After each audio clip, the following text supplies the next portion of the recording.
Dhan, and it's my pleasure to welcome you all for the webinar for the supplier quality improvement. You're aware that the efficiency of your organization's processes are dependent on the efficiency or the proficiency of your suppliers' processes? Well, today's webinar is presented by Mr. Suresh Lulla. He's often referred to as the quality guru of India.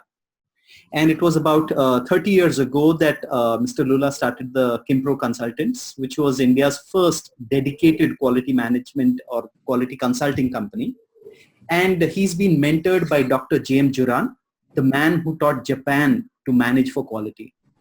He's a veteran, a seasoned professional with over 50 years of experience as a management consultant. He's a speaker, he's a coach, he's an author, and also a storyteller. In 2014, Mr. Lulla started writing quality fables, which are small, short narratives with quality lessons embedded with them within 500 words. And today there are 3 volumes. I possess all the 3 volumes of them, and I've enjoyed reading each of them over and over again. Before I hand over to the mic to Mr. Lulla, I'd like to inform you that for your benefit, we'll be recording this webinar and be sharing it on our website, qimpro.com, and on our LinkedIn page. So do connect with us. We hope you enjoy the next 30 minutes. Mr. Lulla, over to you. Thank you, Umesh. Thank you for your kind words and a very flattering quality fables reference. I enjoyed that. Good afternoon, friends. Thank you for attending our second Qimpro webinar. The subject is supplier quality improvement. I'd like to take a historic perspective. When Japan came out of the Second World War, a shattered economy, no natural resources, no buying power, but with a great desire to survive and succeed. So the Emperor of Japan invited his industry leaders to explore with them the options available. They looked at the model of Great Britain, also an island economy, which imported materials from the colonies, added value, and sold back to the colonies. Japan felt it would have a competitive advantage owing to low labor costs. So they started producing simple products such as toys, pencils, notebooks, fabrics, which they sold in the colonies. For those of you who can remember the 50s, will know that made in Japan was the standard for bad quality. In fact, it was immortalized by one of our famous actors, directors, in a song, Mera Juta Hai Japani, in which he showed a torn shoe. Obviously, the strategy of low labor cost did not work. And so the emperor once again called his industry leaders to explore with them how successful nations were performing. So they formed task forces which went to various parts of the world, in Europe and in America. They came across 2 gentlemen, Dr. Edward Deming and Dr. J.M. Juran. These 2 gentlemen were professionals in quality. The difference was Dr. Edwards Deming started with the bottom going up, and Dr. Juran had a top-down approach. Dr. Edwards Deming was good at quality practices on the shop floor. Dr. J.M. Juran advocated managing for quality the way you manage for finance. How do you manage for finance? You manage with financial planning, financial control, financial improvement. But you do these in your departments and silos. The output of financial planning is a budget. You will agree that with an ill-defined budget, you cannot be sure of your profit. What he now said is that, where is the customer? The customer received the output of work that flows horizontally. We call it a process. The process needed to be managed for quality, with quality planning, quality control, and quality improvement. Quality planning started with who's the customer. It enabled you to design the features necessary to satisfy the customer and the processes that could deliver the designed features. In all this, we needed a process that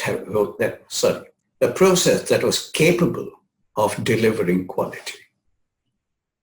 Quality control, similar to financial control. You took your targets, you measured against actual, and you took action against the difference. And finally, quality improvement, where you challenged the standard.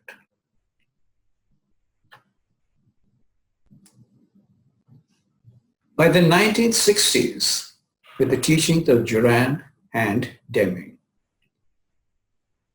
Japan had learned to copy a design perfectly and do it faster, better, cheaper. In the space of entertainment electronics, they took on the world heavyweights, Bush, Grundig, Zenith, and they competed with them in the USA. They competed and could sell their products at the price that was lower than the cost to produce, in spite of higher logistic costs. With that, Japan, made in Japan, became known as copycats.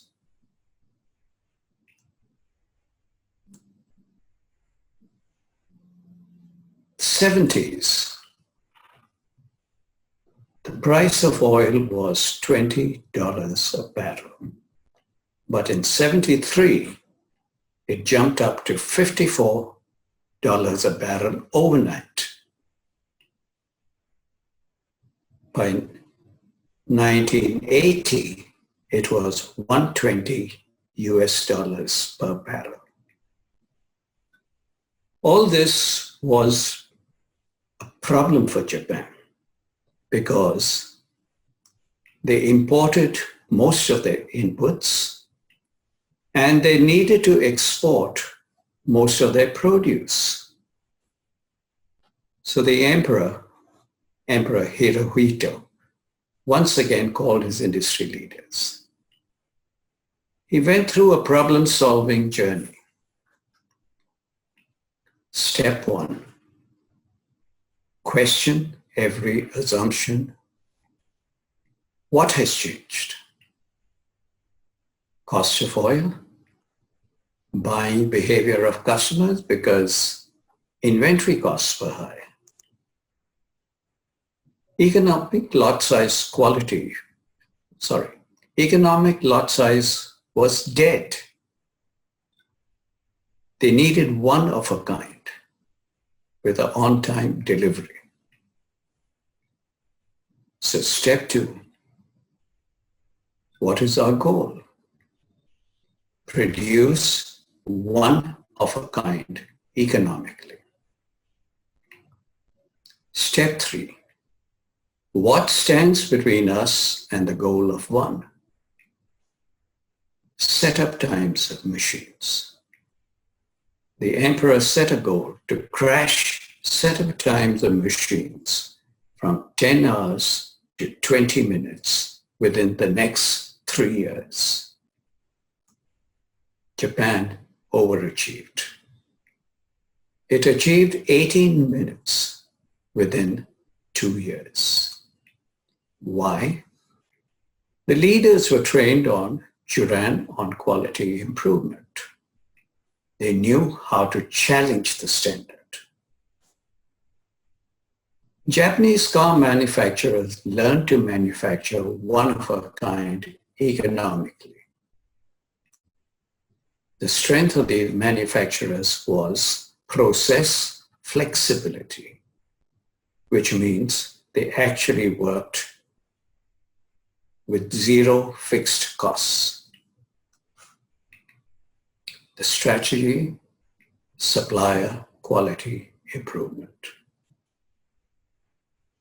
They entered the US market with fuel-efficient compact cars. Would you believe that the Toyota Corolla was a two-door, four-seater, four-cylinder compact car? Also included was the Datsun 510, similarly, two-door, four-seater, four-cylinder cars. They took on the heavyweights in the US, and they broke the backbone of the US economy.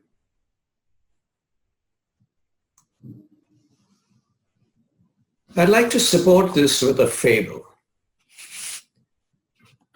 As you will note, a fable is partly facts, partly fiction.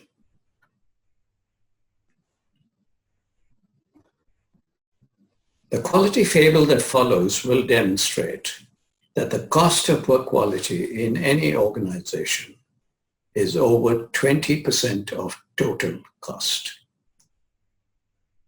The byproduct of quality improvement is cost reduction. And win-win partnerships between manufacturer and supplier generate profit for both. This fable is built around my experience with Maruti, also a Japanese company which came into India in the early 80s.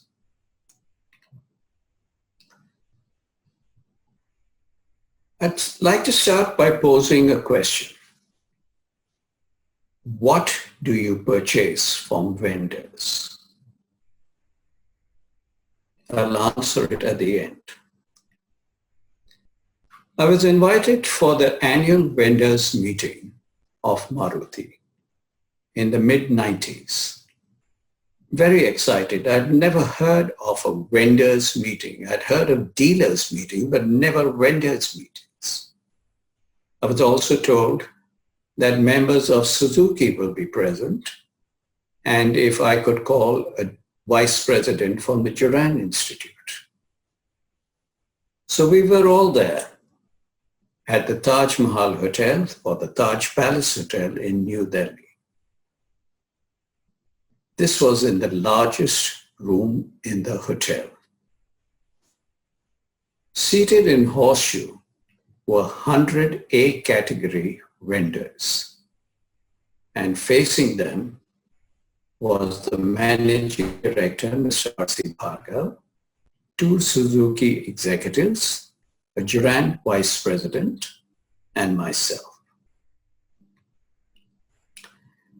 The session started with Mr. R.C. Bhargav giving a warm welcome to all the A category vendors. He told them he was very happy with their progress. They had contributed to the success of Maruti. And going forward, from next year, we would like each one of you to drop your price by 3%. There was shock in the room. Oh my God. 3% drop, and we are all part of a growing organization. He assured them, I have trained my executives in the purchase department on quality improvement and cost reduction. And these executives will be assigned to a couple of vendors each. Their mission, reduce the cost of poor quality in the organization. In any organization, at least 10% is cost of poor quality. What Mr. Bhargav said, I will help you save 10%, you keep 7%, and I will take 3%. Is that a win-win? Oh my God, can this be true? He told them that the COPQ in any organization is in fact 20% of total costs. And what they were targeting for the next year was only 10%.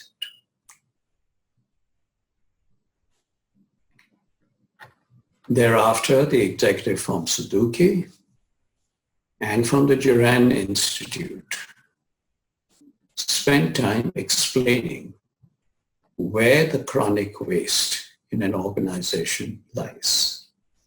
Eliminating the chronic waste through quality improvement gives you gains that go straight to the bottom line. So now, what do you purchase from vendors? You purchase process capability. Process capability is to quality planning what budget is to financial planning. What are the lessons embedded in this fable? Top management budgets for chronic waste in processes. The byproduct of quality improvement is cost reduction. COPQ in any organization is well over 20% of total costs. The purchasing department should serve as quality improvement consultants to the vendors. Organizations purchase process capabilities of vendors. A win-win partnership between purchaser and vendor seeds loyalty. Transparency in joint costing facilitates partnerships. And finally, the purchase department must conduct itself as a world-class customer.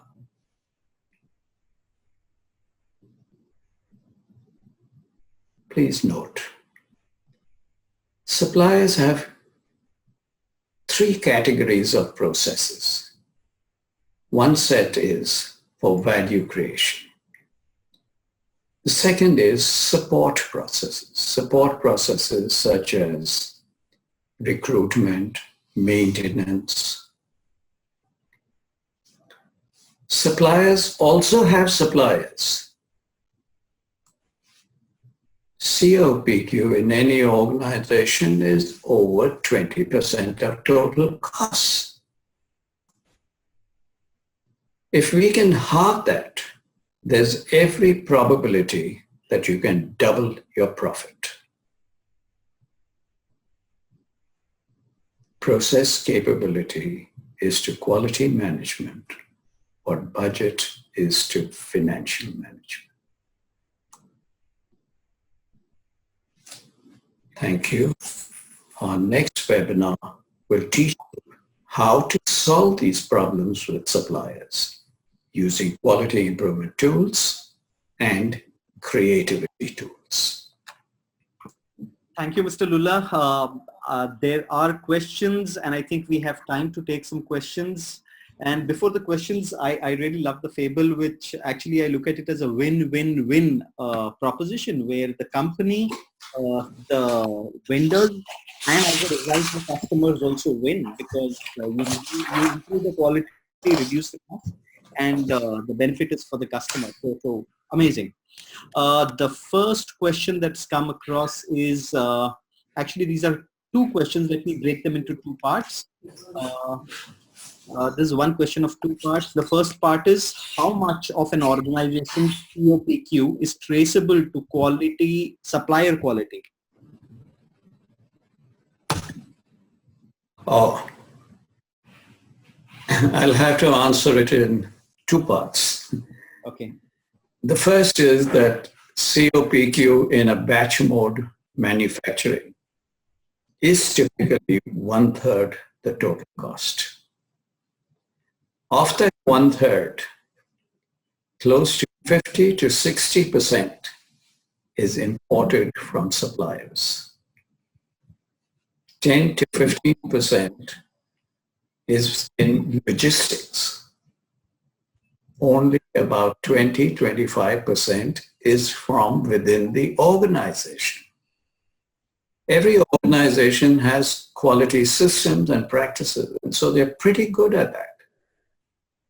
What they see is that suppliers import or export to the customer cost of poor quality on incapable processes. I'll go to the next question. How much of an organization COPQ is traceable? I'm going to repeat the first question and go to the second part of it. How much of an organization COPQ is traceable to supplier quality and for value creation and support processes? So part of it you've answered. If you'd want to elaborate a bit on the second half. Within an organization, it's largely the support processes that create a problem. The value creation or the manufacturing process does not really have as much cost of poor quality. If it did, it would be visible in the guise of inventory, work in progress inventory, incoming goods inventory, finished goods inventory. You get a pretty good handle on what is the cost of poor quality in the value creation process. What goes wrong is in maintenance. What goes wrong is in other support processes. If we were to look at the mean time to repair, mean time between failures of maintenance, we get a pretty handsome size of a COPQ. All that together is about 20 to 25% of the total COPQ of an organization, traceable to the organization.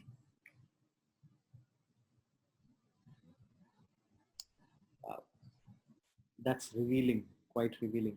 Let me go to the next one, which says, and this is very much supply related. Do logistics and distribution also contribute to COPQ, and how?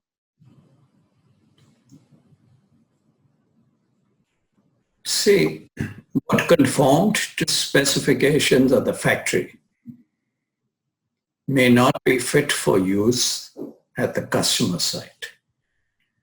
What went wrong? It was in the logistics or in the packaging.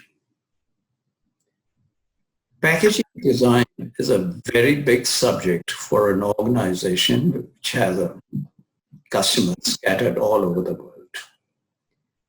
Can you imagine Amazon not focusing on packaging design?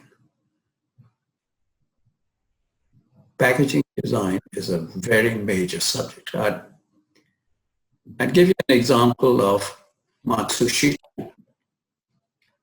which has almost 50 products. Each of these has a division of its own, and each division has its own quality practices. Nevertheless, they have a corporate quality cell. What do you think the corporate quality cell does? A, define measurement. Measurement is a very, very big subject in quality. And 2, packaging design. You get the message?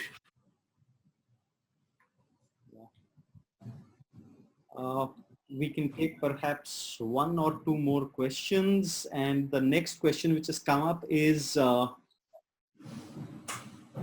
technical in nature. So it says, the question is how to calculate COPQ. Oh, how to calculate? First of all, there are 4 components. One is internal failure costs. Second is external failure costs. Third is appraisal costs. And 4th is prevention costs. You have to invest in prevention to save on the rest of the cost of poor quality.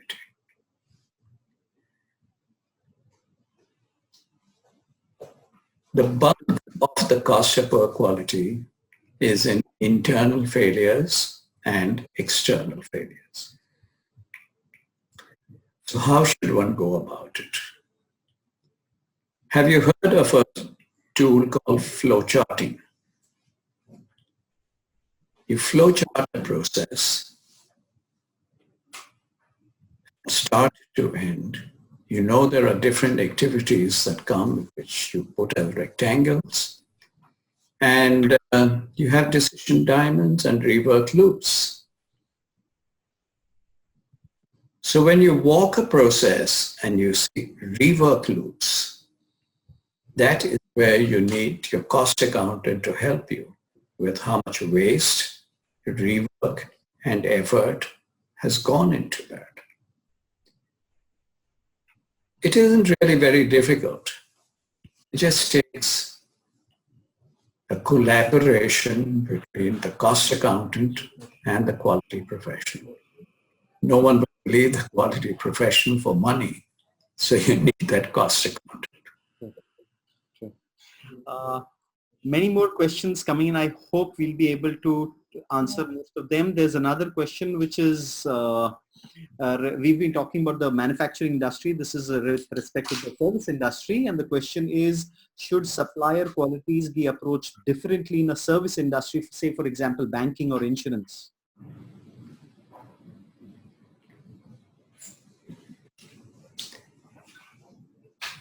See, a service industry is always more difficult than manufacturing.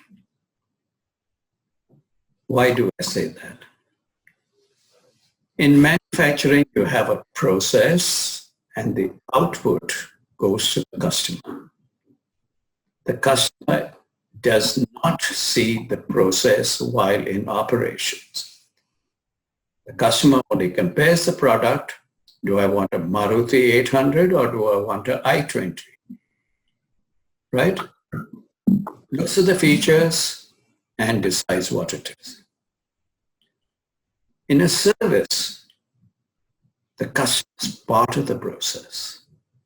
At every stage, the doorman, if he doesn't, in a 5-star hotel, if he doesn't greet you courteously, that's a moment of truth.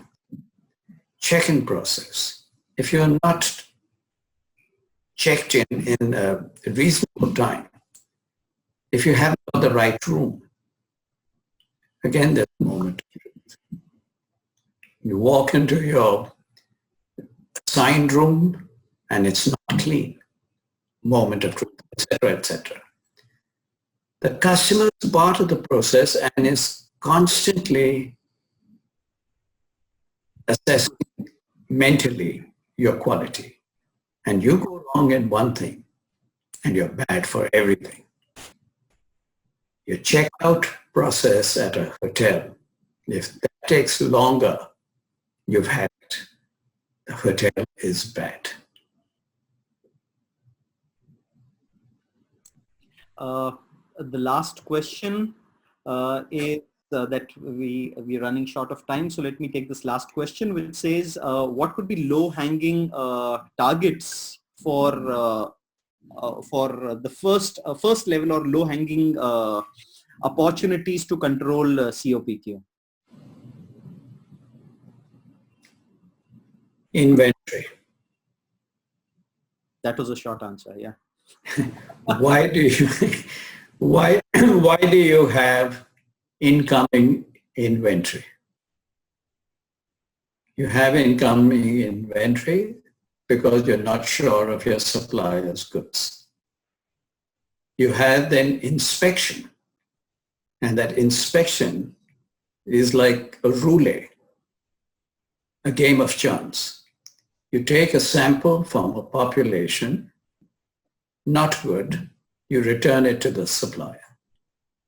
Next day, the supplier sends you another lot from the same process. This time, the sample is lucky. It escapes.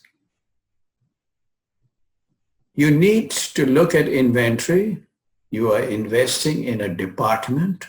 You're investing in incoming inspectors. 2, look at the work in progress inventory. Why do you have that? Because I'm not sure of the previous station, right? So I keep inventory. As you go along, it's a finished goods inventory. So to make you a believer, I would suggest you look at that. And that data is quite readily available in your existing accounting system. Sure. Another area would be accounts receivable. Accounts receivable, why do you have them? Because my processes are sluggish. We need to make them faster, better, cheaper. That's it. Now, people who want to understand supplier quality and our processes, I'd recommend you take a course in supplier quality as a professional. There are courses available, certified quality, supplier quality professional, and I strongly recommend that. Mr. Lulla, there are questions which we'll have it mailed to you, and if you could probably answer them, we can have it on the website as well as on LinkedIn along with the recording. So people for whom we've not been able to answer your question, please do bear with us for some time and you'll receive an answer to your question. Thank you so much, ladies and gentlemen, for being a part of this webinar. I hope you found it insightful.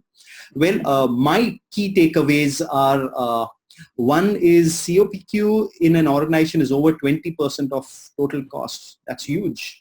Okay. The second is the byproduct of quality improvement is cost reduction and hence makes the organization more profitable.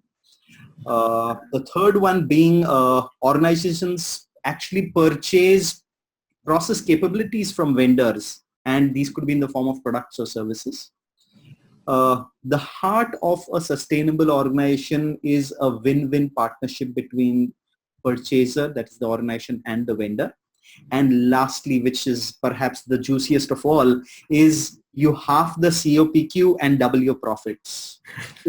These are my key takeaways. I'm sure you would have yours.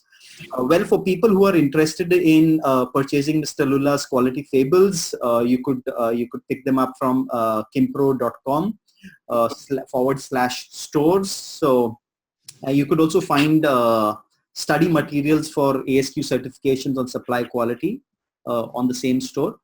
I think Mr. Lulla has already mentioned, and I'm repeating it here. Our next webinar is on problem solving, and we have enough of problems all around us, big and small. So is there a method? Is there an approach? Is there a systematic way that we can address this? This is what we'll be discussing the next webinar, which is scheduled on the 24th of October, 3 p.m. So do mark your calendars, and feel free to write into us whether you have more questions connected to this, or you have suggestions or requests for the next forthcoming seminars or webinars. You could write to us at Qimpro, that is Qimpro.com. And we look forward to hearing you and seeing you. So all the best. Bye-bye. Thank you, Umesh. Thank you.